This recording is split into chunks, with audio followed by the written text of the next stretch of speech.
Chegou a hora e hoje nós vamos falar sobre problemas de saúde na pele. Hoje estamos recebendo a médica dermatologista, a doutora Fabiana Almeida, que já está aqui com a gente. Ela é formada em medicina pela Universidade Federal de Sergipe, é especializada em dermatologia pelo Hospital Oswaldo Cruz. E eu já começo tirando inclusive uma dúvida da telespectadora Nalva Pereira. Ela mora na comunidade do Guajará. Daqui a pouquinho o Fábio Teles vai colocar uma foto para a gente aqui no telão em relação à situação do filho da dona Nalva Pereira, que mora no Guajará. O filho teve contato com a lama e aí surgiu uma bactéria no pé dessa criança. O Fábio Teles vai me sinalizar quando a foto estiver aí no ponto para a gente mostrar aqui no balanço geral. E aí a circunstância é a seguinte: essa bactéria cresceu tanto por conta da lama, inclusive essa mãe mora no Guajará, que enfrenta esse problema aí de infraestrutura, e aí correu-se até o risco de amputar o pé dessa criança. Nós estamos na torcida para que realmente essa criança receba o tratamento devido no Hospital de Urgência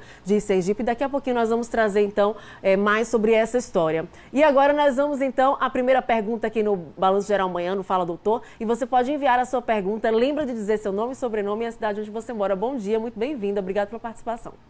Bom dia, Tamires. Eu que agradeço aqui o convite e espero contribuir aí com os telespectadores nesses esclarecimentos. Vai contribuir com certeza, doutora. E olha, a Joseane dos Santos, ela está no Guajará, em Nossa Senhora do Socorro, onde estivemos ontem, e ela pergunta assim: quais são as infecções de pele que podem causar fungos e parasitas? Então, Josiane, é uma pergunta bem genérica, porque assim, existem muitas doenças realmente de pele que podem ser provocadas, né? Tanto por fungos como por parasitas. Os fungos são as famosas micoses, né? Que a gente chama. E aí existem vários tipos de fungos diferentes, dependendo do tipo de fungo, vai ser uma doença diferente. Mas assim, os mais comuns seriam os dermatófitos, que geram as famosas impinges, que é muito comum, né? Que às vezes o contágio pode ser por animal, ou então por um solo contaminado. Tem a pitiríase versicolor, que também é um fungo que já vive, inclusive, na nossa pele, também gera uma micose chamada o pano branco, né, que é o famoso pano branco. E são inúmeras, realmente, doenças por fungos, e parasitas também tem doenças muito comuns, que principalmente a escabiose, né, que é a sarna, uma doença que dá muita coceira, né, todo mundo conhece bem. Tem outros parasitas também, o piolho também é um tipo de parasita. Tem um parasita que é muito comum, que pega também areia, que é a larva migrans, que é conhecida popularmente como bicho geográfico, que o contágio é através de areia também, porque o animal, normalmente o cachorro, né, ele deixa seus dejetos lá na areia, e aí o parasita fica lá no solo, e aí se a pessoa for pisar com o pé descalço ou sentar numa areia, é mais comum em nádega aí no pé, justamente porque precisa do contato mesmo com o solo. E aí esse parasita, ele entra ativamente pela pele, ele faz um caminhozinho que dá muita coceira, a gente consegue ver mesmo o parasita caminhando pela pele, dá uma vermelhidão, uma coceira, é uma das doenças de pele que dá mais coceira, é o bicho geográfico. Então, assim, são várias doenças, né? São as micoses, né, principalmente, e esses parasitas, né? O piolho, tem a tunga também, que é menos comum, mas também acontece, né? Que é aquele do bicho de porco, que fala, né? O bicho de pé. Sim, o bicho de porco é bastante popular, as pessoas conhecem bastante, né? Sim, exatamente. Aí tem que remover a lesão, né? Porque fica bem dolorido. Inflamado, então são múltiplas diversas doenças. Bactérias, e as comunidades, principalmente as menos favorecidas, elas vivem na lama, as crianças tendem a brincar na areia, e por isso aqui a gente traz esse alerta para as mães e pais: é preciso cuidado, ver onde é que você está deixando aí sua criança ter contato com essa areia, para essa areia não estar aí contaminada. Vamos então à próxima pergunta aqui no Fala Doutor. A Maria dos Santos ligadinha com a gente em Carmópolis. Bom dia especial para todos que estão aí na cidade de Carmópolis, e ela fala assim: bolhas, pus e pele quente, o que pode ser? Então, é também uma descrição mais genérica, mas eu imagino, por exemplo, depende da localização, do tipo de lesão, da faixa etária, mas se for uma criança, por exemplo, então bolha, pus, pele quente, uma doença que é muito comum é o impetigo. O impetigo, nesse caso, com bolha, é o impetigo bolhoso, porque o impetigo tem o impetigo que não tem bolha, e tem esse tipo que dá as bolhas, que é o bolhoso, que é causado pelo Staphylococcus, que é uma bactéria que também já vive na nossa pele, mas se ela colonizar tiver uma colonização um pouco mais intensa, ou se tiver uma pele com algum ferimento, algum trauma, às vezes picadas de insetos, aí ela acaba penetrando na pele. Tem a colonização nasal também, que é muito comum, então tem crianças que têm uma colonização muito grande nasal dessa bactéria. E aí ela pode acabar gerando essa infecção na pele, que gera pus, bolhas e fica realmente quente o local. Se for uma lesão, normalmente são múltiplas lesões, né? Se for uma lesão única com essas características, imagino que pode ser um abscesso também, apesar de não ser uma bolha exatamente, mas parece, então talvez seja uma possibilidade também. Teria que avaliar realmente para poder ver, mas seriam essas as principais possibilidades. E aí tem que procurar um médico, hein? Isso. Muita gente já interagindo aqui pelo Zap do BG. Essa interação é maravilhosa demais. Daqui a pouquinho eu vou ler algumas mensagens que já estamos recebendo aqui no nosso WhatsApp do BG. E agora a gente tem mensagem aqui no telão da Jucivânia dos Santos, ligadinha com a gente no sul de Sergipe, em Estância. Ela diz assim: como matar as bactérias na pele, doutora? Então, muito interessante essa pergunta, porque, na verdade, a gente tem na nossa pele, normalmente, milhares de bactérias, fungos, vírus, que a gente chama de microbioma. Então, esses micro-organismos são fundamentais para a manutenção do equilíbrio da nossa pele. Então, o pH da nossa pele é mantido por conta desses micro-organismos. Então, nem sempre as bactérias são do mal. Então, existem milhares de bactérias, de fungos, de vírus que são bonzinhos, que inclusive nos protegem e evitam doenças. E quando existe um desequilíbrio nesse sentido, aí sim acaba acontecendo, facilitando o surgimento de outras doenças, porque essas outras bactérias que são patogênicas acabam aproveitando que os bonzinhos saíram e acaba facilitando. Então, remover em excesso a oleosidade natural da pele, usar sabonetes muito agressivos, esses sabonetes antibacterianos, por exemplo, não é uma conduta indicada se a pessoa realmente não tiver nenhuma infecção específica na pele. Porque acaba acontecendo isso, vai retirar as bactérias boazinhas e isso vai acabar predispondo ao surgimento de algumas doenças. Inclusive, nos Estados Unidos, esses sabonetes antibacterianos, eles nem podem mais ser utilizados, eles são proscritos atualmente. Então, a gente só indica mesmo o uso de algum sabonete antisséptico se houver realmente uma infecção ativa. E aí, nesse caso, como é que a gente pode tratar? Além de um antisséptico, usar, a depender da localização e do tipo da lesão, da quantidade, um antibiótico ou tópico mesmo, em creme, ou às vezes associar um antibiótico oral também. Ok, a gente continua acompanhando a interatividade da população e como eu disse no início do quadro Fala Doutor, hoje nós vamos trazer uma dúvida específica de uma mãe que mora em Nossa Senhora do Socorro e que relata que a criança tem muito contato com a lama para sair de casa, para ir ao ponto de ônibus, né? Porque mora em uma rua carente aí da atenção do poder público, onde não há asfalto. E aí, olha o que aconteceu aqui com o pezinho desse garotinho. Essa imagem a gente tem autorização para utilizar, os pais da criança autorizaram a gente usar. E aí, a gente tem outras imagens mais fortes, mas por conta do horário só vamos mostrar essa. Ali no cantinho do dedo a gente percebe a unha um pouco amarelada e o impacto da bactéria ali no dedãozinho dele do pé. No dedão do pé. E aí, a mãe relatou o seguinte, que foi uma bactéria que agiu tão fortemente que formou-se uma ferida profunda. Aí a gente já percebe, após o tratamento no uso, que a situação aí já está melhor. Mas antes de receber o tratamento no uso, abriu-se uma verdadeira cratera no dedinho da criança. E aí, houve até o risco de amputação do pé. Que tipo de bactéria pode ser essa? E qual é o alerta para as mães em relação às crianças que tendem a brincar na lama ou ter contato com a lama? Qual a orientação nesse sentido? Então, saber o tipo exatamente da bactéria a partir da lesão, assim, sem ter uma análise é mais difícil, mas assim, as bactérias que geram, né, mais comumente essas infecções na pele são o Staphylococcus e o Streptococcus. Então, seriam as duas bactérias mais comuns que, assim, pode ser uma infecção um pouco mais superficial ou às vezes ela pode realmente acabar evoluindo, às vezes uma piodermite também pode evoluir também para uma lesão um pouco mais profunda.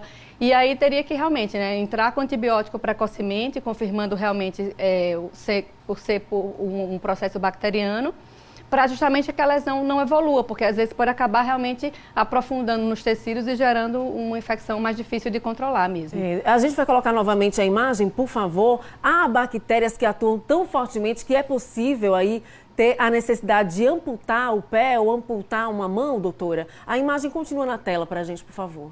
Até pode acontecer, mas na criança é menos comum. Assim, a gente vê mais casos relacionados nessa situação em pessoas, por exemplo, com diabetes, que já têm adultos, né, que já têm uma deficiência vascular também importante, e aí a deficiência do sangue chegar até o local para poder fazer o processo de cicatrização acaba sendo muito grande, então a ferida acaba se alastrando muito, mas em criança é muito raro que isso aconteça. É possível, então, reverter, né? Isso. A gente está na torcida aí que haja a recuperação total desse garotinho, nós estamos na torcida porque ele representa diversas crianças que contraem bactérias e que precisam passar por tratamento. Ele está, no momento, internado no Hospital de Urgência de Sergipe e a gente dá aí toda a força, né, para os profissionais de saúde que estão cuidando dele. Vamos com mais perguntas, então, aqui no Fala Doutor. José do Carmo ligado com a gente em Simão Dias. É verdade que vinagre mata bactéria, doutora? Então, mata realmente. Tanto que a gente utiliza, né, orientado o uso do vinagre, por exemplo, para desinfecção de alimentos, de superfícies, né, de cozinha. Mas para a pele, especificamente, não há, assim, deve-se evitar realmente o uso do vinagre. Primeiro, porque existem produtos mais específicos para isso, mais adequados para a nossa pele. Segundo, porque pode realmente gerar uma irritação. Então, não é orientado o uso de vinagre na pele. Mas para a desinfecção realmente de alimentos, de superfícies, de cozinha, ele é indicado sim. No caso ideal, seria aquelas pomadas de tratamento? Isso, aí vai ter que avaliar realmente qual é o tipo de infecção, mas se for uma infecção mais localizada, a gente usa um creme de antibiótico tópico mesmo. E aí durante 7 a 10 dias e resolve rapidamente. Esse negócio de vinagre é mito, né, doutora? Isso, é mito. Só para alimentos e superfícies. Olha, a Iris Santos está ligadinha com a gente em Aracaju, tomando o cafezinho da manhã com a gente aqui na TV Atalaia, TV de Sergipanos. E ela fala assim: bom dia, Tamires, bom dia, doutora Fabiana. Eu gostaria de fazer uma pergunta para o quadro Fala Doutor. Os meus lábios estão sofrendo descamação e a pele está com muito ressecamento. Eu gostaria de saber o que pode ser. Então, lábio ressecado tem múltiplos diagnósticos. Então, é muito comum, por exemplo, uma dermatite de contato. Às vezes pode ser uma dermatite de contato ao batom, às vezes até a pasta de dente. Mesmo que a pessoa já use aquele batom e aquela pasta de dente há algum tempo, às vezes o organismo passa a sensibilizar para aquela substância e aí pode acabar realmente desenvolvendo. Tem uma coisa que agora na pandemia com o estresse, assim, aumentou muito, que às vezes também contribui, que é a manipulação dos lábios. Então, tem pessoas que têm mania de morder os lábios ou ficar arrancando a pelezinha. E aí isso acaba também gerando esse aspecto descamativo, né, mais ressecado dos lábios. Enfim, são vários. Tem pessoas que já têm naturalmente, realmente, lábios mais secos. E aí a questão do inverno, por mais que a gente não tenha, né, um clima muito frio, mas muda um pouco a temperatura no interior, mesmo está fazendo muito frio, né? Então também pode gerar. E aí tem mais interatividade, a gente vai acelerar aqui para ler o máximo possível das perguntas de vocês. Ó, a Ana Santos está ligadinha com a gente no Marcos Freire 2 e Nossa Senhora do Socorro e ela pergunta: mancha branca e áspera em criança, o que pode ser? Pronto, mancha branca é muito comum realmente em criança e quando tem essa aspereza, um diagnóstico muito comum é a pitiríase versicolor, né, que é o pano branco, que é um tipo de micose, né, superficial da pele. Mas outro diagnóstico muito comum é a eczematide, que é o que é chamada também de pitiríase alba, que é uma doença que é gerada pelo ressecamento excessivo da pele. Então, por exemplo, uma criança que já tem um histórico de alergias respiratórias, por exemplo, e aí começa a usar sabonetes, esses sabonetes assim mais irritantes em excesso, esses antibacterianos, enfim, ou então usa demais sabonete, não repõe a hidratação com o uso do hidratante após o banho. Então, tudo isso vai favorecendo para um desequilíbrio do pH da pele, dos lipídios da pele. E aí o ressecamento acaba ficando tão intenso que começa a gerar manchinhas brancas e ásperas, realmente. É uma causa muito comum em criança. E aí o segredo seria a hidratação, beber muita água? Hidratação é fundamental. Evitar banhos quentes demais, porque é outra coisa que também tira muito a oleosidade natural da pele. Evitar o uso de sabonetes em excesso, principalmente esses antibacterianos. Preferir sabonetes mais assim de bebê ou sabonetes que tenham mais hidratante, porque não retiram tanto a oleosidade natural da pele. E principalmente hidratar. Então, a hidratação é muito importante para essa manutenção realmente do equilíbrio da pele e evita muitas doenças. É isso aí, hidratar, beber bastante água. A Organização Mundial da Saúde orienta aí aproximadamente 2 litros de água por dia. Vamos à próxima pergunta aqui. Esse é o quadro Fala Doutor. A Silvia Rabelo está ligadinha com a gente em Umbaúba. E aí a Silvia pergunta assim: o que é celulite bacteriana? Então, a celulite é uma infecção da pele, que é gerada também por esses patógenos que eu falei. Normalmente o Streptococcus é o que mais gera celulite. E ela se caracteriza, assim, vai depender, pode acometer vários locais, mas a característica principal é uma vermelhidão excessiva. A pele fica um pouco mais inchada, né, que é o edema que a gente chama. E normalmente fica muito dolorido também o local. E a gente trata com antibióticos. Aparece muito com a erisipela também, que é a gente chama de vermelhão, né? Que é aquela que dá muito nas pernas, que às vezes forma bolhas também. É uma infecção muito semelhante com a erisipela. Vamos para a próxima pergunta, então, aqui no Fala Doutor. Próxima pergunta aí, Delbrando Matheus, está ligadinho com a gente em Arauá. Alô para todo mundo que mora em Arauá. Meu couro cabeludo descama todas as vezes que eu passo por situações difíceis ou tenho alguma crise de ansiedade. O que eu posso fazer para tratar? Então, essa é uma queixa extremamente comum nos consultórios dos dermatologistas e agora também com a pandemia aumentou muito, porque realmente o principal diagnóstico aí seria dermatite seborreica. Tem a psoríase também, mas é um pouco menos comum, que também tem a ver com essa questão do emocional, da ansiedade, mas o mais frequente mesmo seria a dermatite seborreica. E assim, como ela mesma falou, a pessoa mesmo já percebeu essa questão, ela costuma realmente vir em crises. Então, quando a pessoa está muito ansiosa, muito estressada, e aí por conta desse estresse, dessa ansiedade, ela acaba dormindo menos também. Então, a dermatite seborreica, ela tem muita relação com privação de sono, um sono irregular, um sono não reparador. E aí isso acaba gerando realmente essa inflamação que pode se limitar ao couro cabeludo, mas às vezes pode atingir também o rosto, às vezes aqui o meio do peito ou o meio das costas, que são as áreas seborreicas do nosso corpo. O pavilhão auricular também. E aí, assim, o tratamento, além de ver essas questões realmente do emocional, tentar dormir melhor, fazer uma atividade física, enfim, né, tentar realmente, na medida do possível, estabelecer um controle melhor nesse sentido, a gente também trata realmente, então a gente usa normalmente algum shampoo anti-caspa para poder controlar mais essa descamação. Hidrata também quando é no rosto, além de um creme que ajuda a desinflamar, a gente também usa hidratante, que é como ela descama muito, então é importante também hidratar. Ok. Mas principalmente o shampoo anti-caspa. Ok, vamos seguir então para a próxima pergunta. Quadro Fala Doutor na tela. Cristiana Cardoso em Ribeirópolis. Oh, coisa boa, terra da Eliane Cardoso. Alô, Ribeirópolis. E o que é bom para tratar foliculite na virilha, doutora?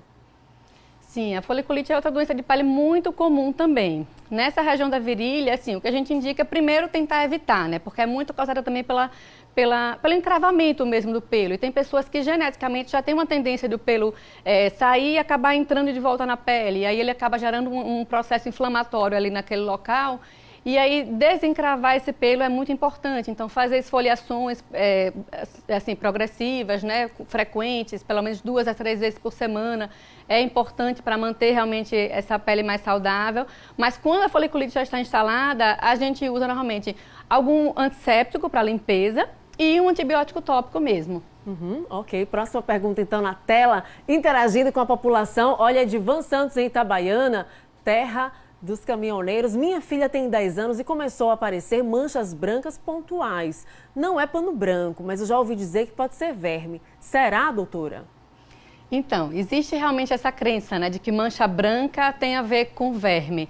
Mas isso é mito, é mais um dos mitos, né, que existem. Então, não tem realmente nenhuma relação do verme com a mancha branca. Mas, assim, considerando que já foi afastado o pano branco, eu acho que o diagnóstico mais provável é essa questão que eu falei do ressecamento excessivo da pele, que eu falei anteriormente, né? Que a pele, quando está muito seca, ela começa realmente a surgir várias manchas brancas. E isso é mais comum em crianças e é mais comum em crianças que têm alergias respiratórias, principalmente, entendeu? Então, rinites, asma, aí acaba surgindo com frequência. E o tratamento principal é hidratar. E aí tem crianças que não gostam de beber água, mas a mãe tem que ficar ali no pé para beber água, hein? Pelo menos 1 litro de água por dia. E aí tem gente ligadinha com a gente em Capela, no município de Capela. Alô, população capelense. A Paula dos Santos, ela fala assim, doutora, também eles têm muitas manchas no rosto e também nas mãos. O que eu posso fazer para tirar essas manchas? Então, primeiro a gente precisa diagnosticar, né, que tipo de mancha é, porque sendo no rosto, a gente pensa mais em um melasma mesmo, mas aí nas mãos já não é muito comum que tenha melasma, aí provavelmente já são as melanoses solares, que são manchas geradas pela exposição solar mesmo, entendeu?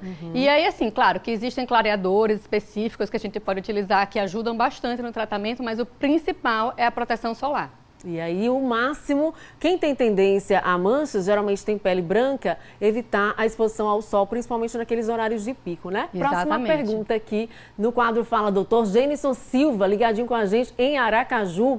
Dermatite atópica tem cura ou só tratamento, doutora?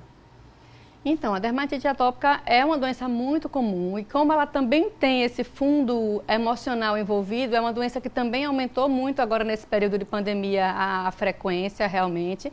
E tem sim como ela ter um controle excelente, entendeu? Então, precisa realmente, eu sempre falo para quem tem dermatite atópica, hidratante para você é remédio, tem que saber que tem que usar diariamente, depois de todos os banhos, porque essas pessoas que têm dermatite atópica têm naturalmente uma deficiência da produção de lipídios na pele. Então, tem uma pele realmente, uma tendência de pele mais seca.